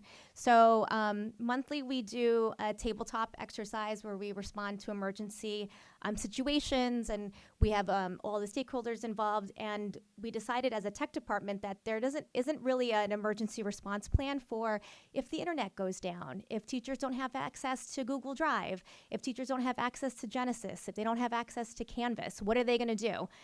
So kind of resorting to that type of plan will help them minimize the interruptions and the disruptions of what an internet, if the internet were to go down, whether it's the day, for an hour, or even a couple of days, which has happened throughout the nation whenever districts are either compromised with their internet or even if the power goes down. And we'll continue to work with sending districts to use similar resources and streamline processes when available. And the last thing I have to report on, which is very big, is our laptop refresh. We're at the end of our 3-year lease with Apple. So we have had great success with Apple. We love all of their products. And Dr. Backenheimer and I just attended last week the Apple Distinguished Schools Leadership Conference in Orlando at Full Sail University, where we were inspired by all of the distinguished schools that have been participating in Apple, and they had great presentations and events for us there. So we'll continue to talk. We're going to start the laptop refresh talks, but we're also doing our due diligence by looking at other products and asking for feedback from our tech and curriculum committee, which consists of key stakeholders, including our parents, students, teachers, staff, administrators, and we have 2 board members, Jim Stankus and Deb Steffens, who are on that committee, and we're going to continue to ask for feedback from that committee.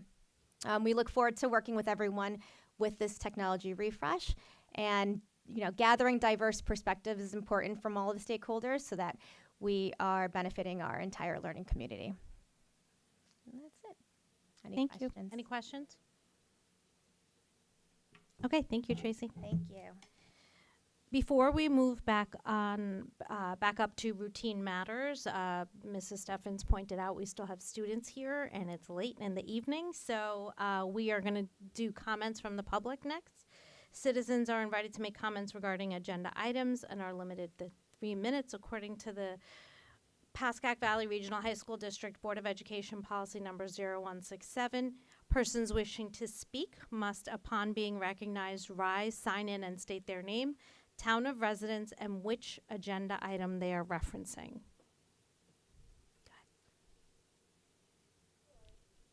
You can go to the podium. Yep.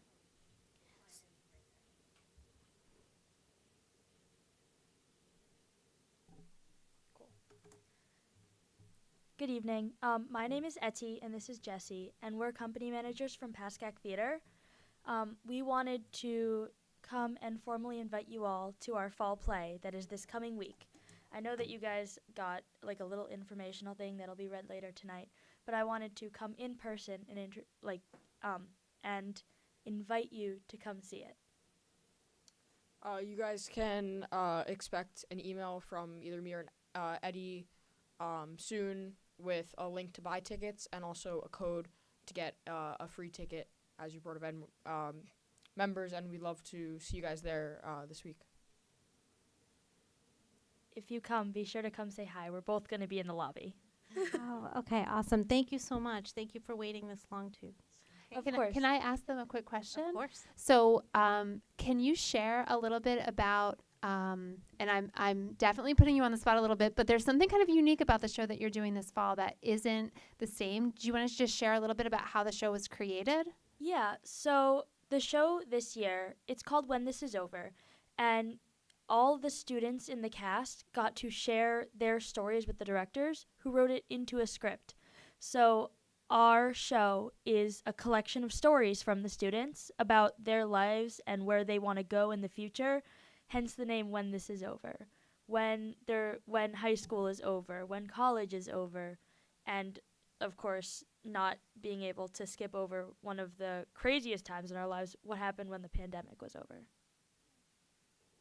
It's so cool. It's such a great concept. The other thing, could you just share how many students are involved? Because this is the first year that we've done a joint program, and I am just blown away by the camaraderie I see between the two schools, and the total number of students that are in that auditorium right now is unbelievable. Do you want to share just a little bit about how many kids are participating and what that looks like? Of course.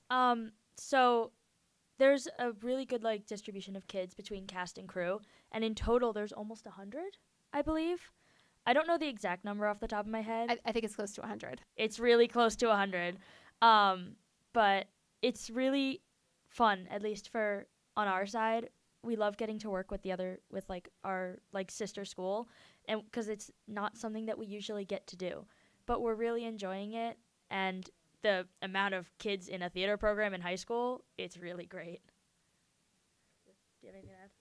Yeah, and I mean, it's just an example. I'm from Rivervale and from Valley, and Eddie is from Montvale and Hills, so it's been great that we've been able to work so closely and kind of take the traditions from Hills and from Valley and combine it into one program, and that we have that 50-50 perspective for the company management side. So that's been really great.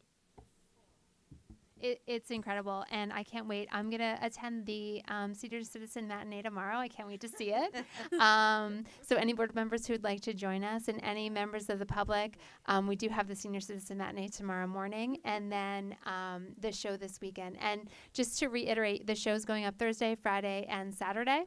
Yes, so it's going to be Thursday the 21st, Friday the 22nd, and Saturday the 23rd. All 3 nights will have a 7 p.m. performance, and Saturday will also have a 2 p.m. matinee. Awesome. This is so wonderful. Thank you so much. Thank you so much for coming and sharing this, and I cannot wait to see the show. Of course. Thank you. Thank you. Have a Break good a night. leg.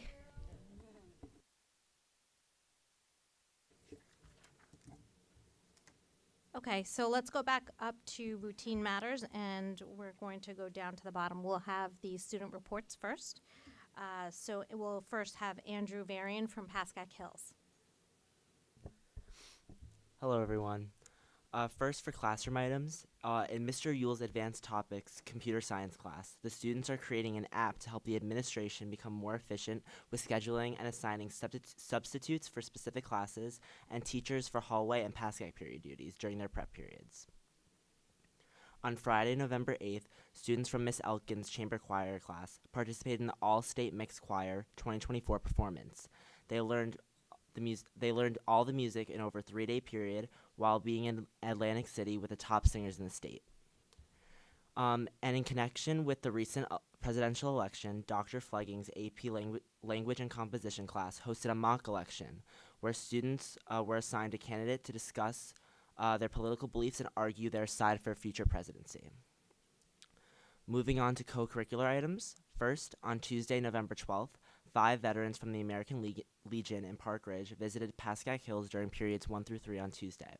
During the event, students from various history classes and members of the History Club had the opportunity to engage with veterans, listening to their stories, asking questions, gaining a first-hand experience and understanding their military experiences. This event gave students a unique perspective on history, deepening their appreciation for sacrifices made by service members and highlighting the importance of Veterans Day. In support of senior Jamie Brown, who was diagnosed with leukemia this past year, the Teens Against Cancer Club is having a blood drive in collaboration with the Montvale Police Department and Vitalin. Blood drive trucks will be at Memorial School on November 30th, and all are welcome to donate in honor of Jamie's fight. The club is also selling merchandise for Team Jamie, and the profits will be donated to Leukemia Research Fund in her name. Additionally, on November 9th, the Interact Club cleaned up a trail behind the municipal building in Montvale, where they removed moss, replaced rundown boards on the trail, cleaned up weeds and garbages, and trimmed overgrown bushes and trees. In total, the club contributed over 6 hours of their time that day to ensure a safer and cleaner environment for their community. Lastly, the Latino Hispanic Heritage Club is running a sock drive to support those in need as temperatures drop this fall. In collaboration with the Student Immigrant Alliance and the Muslim Student Union, the club is collecting socks to be donated to the mayor's office in Pascack. The city reached out to local high schools for help, and our Hills community has stepped up to the challenge. The drive will continue until November 20th, and all students are encouraged to drop off their donations in one of 4 collection boxes found throughout the school. In athletic items, congratulations to senior Abigail Roach on her commitment to Stony Brook University to play Division I soccer. Abby had her signing on Wednesday, November 13th, where she was surrounded by family and friends and her team to support this tremendous achievement. And for my fun fact, this coming Thursday is 8th grade open house. And then for my joke of the day, why was the math book sad? It had too many problems. Thank you, and this concludes my board report. Thank you, Andrew. And next we have Ella from Pascack Valley. Okay, hi. So I'm going to start off with our co-curricular items. So first off, PV's Executive Council held its annual fundraiser for Homes for Our Troops, which is an organization dedicated to helping returning wounded veterans in our community. So during the week of Veterans Day, the council held a volleyball tournament fundraiser. So people paid to play and then also paid to watch. And then thanks to the extreme generosity of our community, we were able to donate $500 to the fund just from one day. So thank you to all who donated and participated in the tournament. For my second item, on November 6th, Valley's History Club also hosted the 10 members of the American Legion, and they spoke to history classes all throughout the day. I actually got to speak with them. It's really good and really cool, and I think a lot of people took advantage of it in a really beneficial way. And so obviously we're really grateful to the community veterans who decided to come and talk to us and for their dedication to the country. And then for the last co-curricular item, obviously as the two crew members were talking about, from the 21st to the 23rd, the theater students from both schools are joining together, and it's over 75 students who created a really, I think, thought-provoking performance, and a really personal one that I think is going to be really relatable. And of course, it was written, created entirely by the students with the directors, and they promise it to be an impactful experience for all. For our athletic items, congratulations to the Valley football team for earning their Super Football Conference League Champs title. In addition, on November 15th, the team beat Riverdale for the North 1 Group 3 state sectional title. This is Valley's first sectional championship since 2014. So congrats to the coaching staff and all of the players for being league and state sectional champs, and good luck to the team this Friday with their next round of states. For item number 2, congrats to Jeff Jasper on being named the Pascack Valley Chamber of Commerce Citizen of the Year. Basically, the Chamber of Commerce represents 8 towns in the Pascack Valley area, and the award ceremony dinner was held at Seasons. Mr. Ken Sarajian provided a really touching speech when he introduced Mr. Jasper, and Holly Shapizi, our representative, represented Mr. Jasper with the Citizen of the Year plaque. A really well-deserved recognition, and it honors Mr. Jasper's significant impact and countless years of service in our PV community. So congrats to him on this tremendous achievement. For my fun facts, the Executive Council is going to host our second Valley Cup of the year, beginning on November 25th, so in a couple weeks. Each grade is going to compete for Valley Cup points every day by dressing up, and then we'll end the week off with Pep Rally Valley Cup Assembly on the 27th. So some of the events include a speedball tournament, a Thanksgiving Day themed relay, and a game of knockout. So good luck to all the grades who are competing in this week's Valley Cup. Okay, for my joke, it's a turkey joke. What do you call a running turkey? Fast food. Fast food. This concludes my report for November 2024. Thank you, Andrew and Ella. So now let's go back up, and I will give the governance committee meeting report. So we met on October 16th. It was myself, Ms. Steffens, Mr. Stankus, and Mrs. Huang, and we discussed board norms, new Board of Ed member orientation packet reviews, and policy 0145. So our board norms, we drafted from some seemingly obvious measures, such as practice respectful and professional communication, to arriving prepared for meetings by reviewing agenda and materials beforehand. We then combined that with suggestions from board members that we received during the retreat, such as attending at least 1 to 2 student-based events each year and participating in new board member orientation. We also reviewed a new board member orientation packet, which we have not had thus far.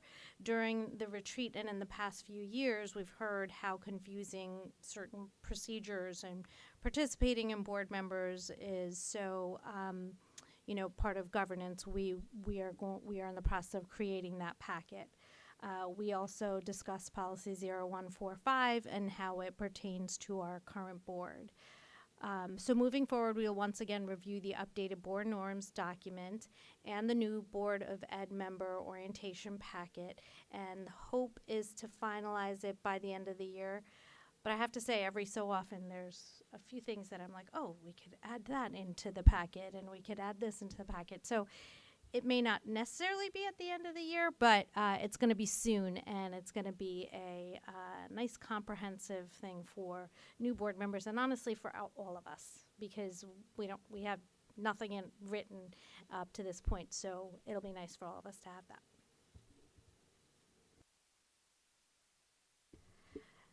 Next, we have Stephanie with the PFA liaison report. I know it's late, so my list is getting shorter and shorter. So Wednesday, November 20th, PFA is sponsoring a Hidden in Plain Sight show. And then to add to what Drew shared on November 21st, in addition to the play, the 8th grade open house. So it's for Woodcliff Lake students, 8th graders, and Montvale. And they're going to walk around just like they do for back to school night. And then December 11th is another PFA Parent Academy show, Screenagers, for the elementary school. And Mr. Strunkus and Christina Schneider gave a guidance talk. And we're going to have at PFA somebody giving a special talk. So the guidance was the special talk. And what's pertinent for us is this senior class has 193 students, and 2/3 of them are going to college. And since one of our goals, our board goals, is to maybe normalize non-college future, Sarah Bellotti was able to send us in the last 3 years of stats. And it's only like a small percentage of students who go to non-2-year or 4-year colleges. So to looking at those numbers, our question for us is, if we normalize it, is that going to increase the amount of students who are interested in non-colleges? Or is it something, because it's such a small number, that we don't want to waste too much time or resources on it? It's just something to think about. Because maybe if we give them more options, they will choose more of the options. And I think everyone saw the numbers. Like it's 2% or less. And then the other thing, the only last thing is Principal Wieland talked about, well, Mark Russo shared that there's MLK activities, and he wanted to expand on that. So he was asking PFA for help on that. And there's a question asked about adding for the music class AP or honors. And that's something that we're ongoing that we're going to work on. That's it. Thank you, Stephanie. Next, we have the curriculum committee meeting report by Mr. Stankus. All right, get ready. It's going to be a long night here. No. Well, thank you for Tracy for taking away half of my report by giving her own committee overview. So I'm going to talk about the, sorry, over there. I'm going to talk about the curriculum committee. So we had the, actually the large group committee meeting. Yes, and we usually have several. We have the smaller committee and then the large committee. This one was the large committee meeting. There was like 16 members there, parents, teachers, supervisors. So Dr. Backenheimer talked about the 5-year plan of committee revisions, evaluations, and he went through, let me just pull up real quick some of the chart here. So right now we are in the evaluations section.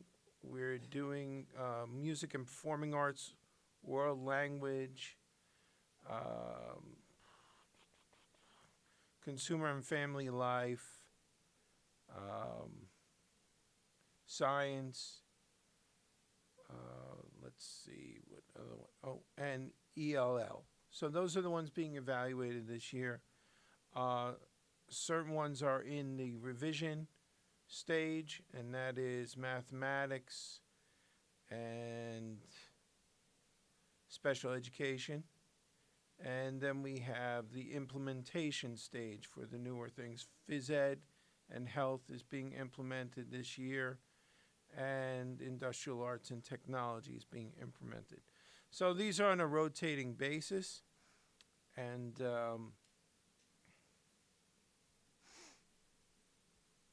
so Dr. Backenheimer talked about that. Then the supervisors got up. They each took their turn talking about their respective areas and things that they're looking to do this year, things that have been done in the curriculum. I submit a report of the minutes so that everybody can look at that if they want to. So does anybody have any questions? So make it short, okay? All right, if you do, just email me, check out the minutes. It's all there. I think it's pretty extensive. Okay? All Thank right, you, Jim. Thank you. Thank you. Okay, so now let's move on to the minutes for the October 28th meeting and the executive session. Can I get a motion? So moved. Second. Any discussion? Roll call, please, Mr. Usami. Ms. Calderon, Yes. Mrs. Huang, Yes. Ms. Keller, Yes. Mrs. Martin, Yes. Mr. Stankus, Yes. Ms. Steffens, Yes. Mr. Weaver, Yes, yes, regular, abstain, executive. Mrs. Varghese. Yes. Moving over to policy, we have 4 consent agenda items. Can I get a motion, please? So moved. Second. Any discussion? Roll call, please, Mr. Usami. Ms. Calderon, Yes. Mrs. Swang, Yes. Ms. Keller, Yes. Mrs. Martin, Yes. Mr. Stankus, Yes. Ms. Steffens, Yes. Mr. Weaver, Yes, 1 and 2, abstain 3 and 4. Mrs. Varghese, Yes. Next, we have education, for which we have 1 consent agenda item. Can I get a motion? So moved. Second. Any discussion? Mrs. Martin, Yes. Mr. Stankus, Yes. Ms. Steffens, Yes. Mr. Weaver, Yes. Mrs. Varghese, Yes. Next, we have human resources, for which we have 19 agenda items. Everyone see the supplemental? Can I get a motion, please? So moved. Second. Any discussion? Roll call, please, Mr. Usami. Ms. Calderon, Yes. Mrs. Swang, Yes. Ms. Keller, Yes. Mrs. Martin, Yes. Mr. Stankus, Yes. Ms. Steffens, Yes. Mr. Weaver, Yes. Mrs. Varghese, Yes. Next, we have finance, for which we have 13 consent agenda items. Can I get a motion, please? So moved. Second. Any discussion?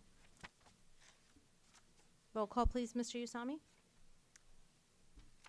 Ms. Calderon, I'm going to abstain from number 10, yes to everything else. Mrs. Swang, Yes. Ms. Keller, Yes. Mrs. Martin, Yes.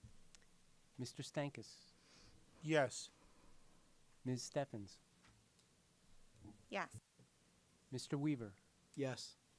Mrs. Varghese, Yes. Next, we have old business. Does anyone have any old business? Next, we have new business. Does anyone have any new business? Go ahead, Mrs. Wang. I spoke with Dr. Natasha Crandall to see if we could hire her like we did for the board retreat on talking about social emotional learning, like appropriateness, not appropriateness, and well, she has a whole elaborate thing. It can't come up on my phone, but she has a PhD in education, and maybe we can look into That's hiring actually a her really for- good, great to idea. educate us. Yeah, absolutely. Do you want to send me that contact information? Yeah. Perfect. Thank you. Thank you. Next, we have comments from the public. Citizens are invited to make comments and are limited to 3 minutes. According to the Pascack Valley Regional High School District Board of Education Policy Number 0167, persons wishing to speak must, upon being recognized, rise, sign in, and state their name and town of residence. Anyone? No. Next, we will enter into executive session. Can I get a motion to go into executive session? So moved. Second.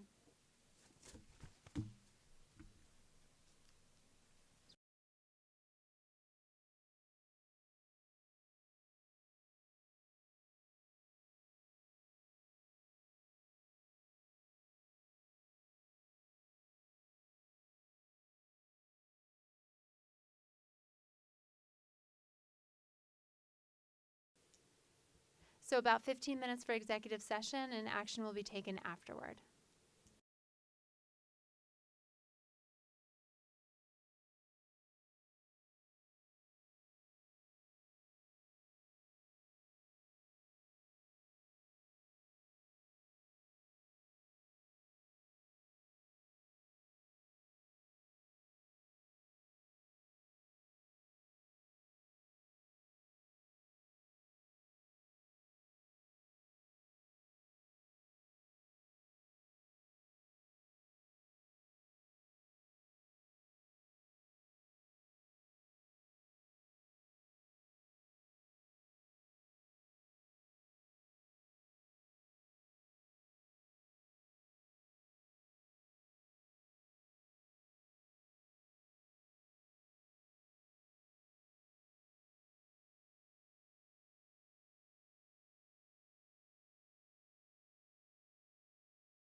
Can I get a motion to go back into public session, please? So moved. Second.